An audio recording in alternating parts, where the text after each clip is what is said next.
আসসালামু আলাইকুম। Gravity school of সায়েন্সের পক্ষ থেকে সবাইকে আন্তরিক শুভেচ্ছা এবং অভিনন্দন। এ এ- এ- এ পর্যায়ে আমার কৃতি শিক্ষার্থীর মধ্যে এমদাদুল হককে আমি এখানে রেখেছি কিছু কথা বলার জন্য। এমদাদুল হক হচ্ছে এমন একজন ছাত্র যেটা মানে অস্বাভাবিক পরিশ্রমী। আমি 2022 সালের পর আমি 7টা থেকে কোনো প্রাইভেট পড়াই না, তার আগে আমি 7টা থেকে প্রাইভেট পড়াইতাম। তো সকাল 7টা থেকে যে ব্যাচগুলো আমি পড়াইতাম তার মধ্যে সবচেয়ে রেগুলার যে স্টুডেন্ট ছিল সে এমদাদুল ছিল। সেই পোড়াবাড়ির কাছ থেকে টাঙ্গাইলে আইসা সাইকেল নিয়ে রেগুলার এসে পড়াশোনা করতো। তো তার পরিশ্রম আমাকে সত্যি বিমোহিত করেছে এবং আমি সেই তখন থেকেই আমি ভাবতাম যে এই স্টুডেন্টটা অবশ্যই সফল হবে আমার। সে একই সাথে জাহাঙ্গীরনগর ইউনিভার্সিটিতে 95তম এবং বুয়েটে প্রিলিতে পাশ করেছে, কিন্তু রিটেনে যে কোনো একটা দুর্ঘটনার কারণে তার হয় নাই।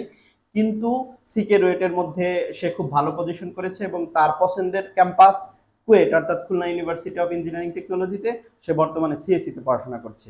এ পর্যায়ে আমি ইমদাদুল হককে কিছু বলার জন্য অনুরোধ করছি। আসসালামু আলাইকুম। আহ, স্যার তো আমার পরিচয় করিয়ে দিলেন, তো আমি নতুন করে কিছু বলার নেই। আমার এইচএসসি ব্যাচ ছিল হচ্ছে 2022, সেশন ছিল 20-21। তো আমরা যখন হচ্ছে পড়াশোনা শুরু করি, এসএসসি যখন দিয়েছি, তারপরে এই দেশে হচ্ছে করোনার প্রকোপ। তো ঠিকমতো পড়াশোনা হয়নি। তো আমাদের এসএসসি এর রেজাল্ট পাবলিশ হয়েছে অনেক দেরিতে। তো আমরা হচ্ছে কয়েকজন ছিলাম একই স্কুলের, সন্তোষ জাহ্নবী হাই স্কুল। তো এখান থেকে হচ্ছে আহ, আমরা কোনো একজনের মাধ্যমে হচ্ছে স্যারের ঠিকানা পাই। তো আমরা হচ্ছে পড়াশোনা শুরু করি হচ্ছে 2020-এর অক্টোবরের দিক থেকে। তো আমরা হচ্ছে স্যারের কাছে রেগুলারই পড়াশোনা করতাম। আহ, দেখা যেত হচ্ছে যে যে স্যার হচ্ছে আমাদেরকে হচ্ছে একটা চ্যাপ্টার শেষ করার সাথে সাথে হচ্ছে পরীক্ষা, সিকিউ এমসিকিউ এরকম ভাবে নিত। তো আমাদের হচ্ছে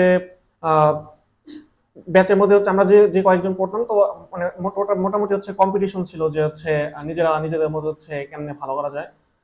যদিও আমাদের তখন হচ্ছে কলেজ কিছু মানে কলেজে দেখাও সেই সময় পাইনি আমরা।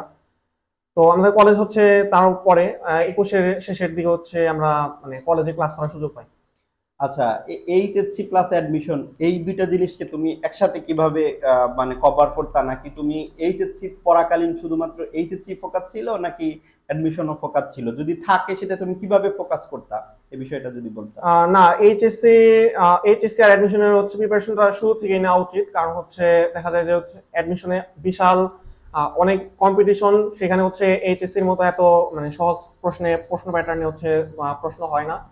তো সেই জন্য হচ্ছে আমরা শুরু থেকে হইতেছে আহ, আমি আমার টার্গেট ছিল ইঞ্জিনিয়ারিং। তো আমি শুরু থেকে হচ্ছে স্যারের কাছে হচ্ছে ইঞ্জিনিয়ারিং যে কোশ্চেন ব্যাংকটা ছিল সেটাই হচ্ছে সলভ করতাম রেগুলার। আর সেটা আমাকে হচ্ছে পরবর্তীতে হচ্ছে অনেক হেল্প করছিল অ্যাডমিশন সময়। দেখা গেছে যে অনেক কিছু ইজি মনে হয়েছিল, মানে অনেক কিছু হচ্ছে কনসেপ্ট অনেক ক্লিয়ার ছিল। আচ্ছা, এরপর একটা কোশ্চেন, সেটা হচ্ছে টেক্সট বইয়ের যে এক্সাম্পল গুলো আছে, তারপরে টেক্সট বইয়ের যে ম্যাথমেটিক্যাল টার্ম গুলো আছে, এগুলাকে তুমি কিভাবে গুরুত্ব দিতা, বা এগুলাকে গুরুত্ব দেওয়া কি উচিত নাকি শুধু বইয়ের থিওরিটা পড়াই উচিত, এরপর ম্যাথ অন্য জায়গা থেকে বা অন্যভাবে প্র্যাকটিস করা উচিত, এটা তুমি কিভাবে? না, বইয়ের এক্সাম্পল এবং যে উদাহরণগুলো ছিল সেগুলো হচ্ছে পড়া উচিত, এবং থিওরির পাশাপাশি বইয়ের এক্সাম্পল দেখা যায় যে মোটামুটি ওই রকমই প্যাটার্নের কোশ্চেনগুলো থাকে। একটু অ্যাডভান্স ইঞ্জিনিয়ারিং প্রিপারেশন নিলে সেই ক্ষেত্রে হচ্ছে একটু অ্যাডভান্স থাকে, কিন্তু হচ্ছে মোটামুটি ওই একই প্যাটার্নের কোশ্চেনগুলাই থাকে। তো ওইগুলো প্র্যাকটিস করা, নিজের হচ্ছে স্কিলটাকে হচ্ছে একটু ডেভেলপ করা আর কি, সেটা জরুরি। আচ্ছা, ইমদাদুল আসলে যেই সময় আমার কাছে আসছিল, মানে আমি যেই সময় ওদের ব্যাচটা পড়াই, ওদের ব্যাচ করোনার সময় আমি শুরু করছিলাম। আসলে সেই সময় ফুল সিলেবাস ছিল, আমি মোটামুটি ফুল সিলেবাসই কভার করে ফেলছিলাম ওদের, যে কারণে আমার মনে হয় ওদের প্রিপারেশনটা অনেক স্ট্রং ছিল। কারণ শর্ট সিলেবাস একটা অসুবিধা আছে কি, যে হ্যাঁ ঠিক আছে ওই চ্যাপ্টারগুলো থেকে প্রশ্ন হয়, কিন্তু ওই চ্যাপ্টারের একটা কোশ্চেন সলভ করতে গিয়ে আগের চ্যাপ্টার বা অন্যান্য চ্যাপ্টারের বেসিক লাগে। সেটা আমি আমার মনে হয় ওদের ব্যাচে আমি সবচেয়ে ভালো মানে বেশি কভার করতে পারছিলাম। এটা তোমার কি মনে হয়?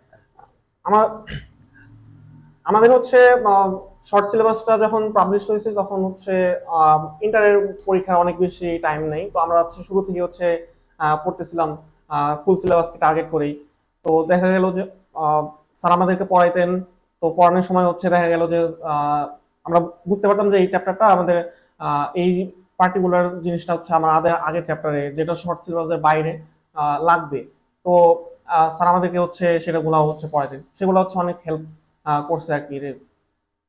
ঠিক আছে, থ্যাংক ইউ সো মাচ।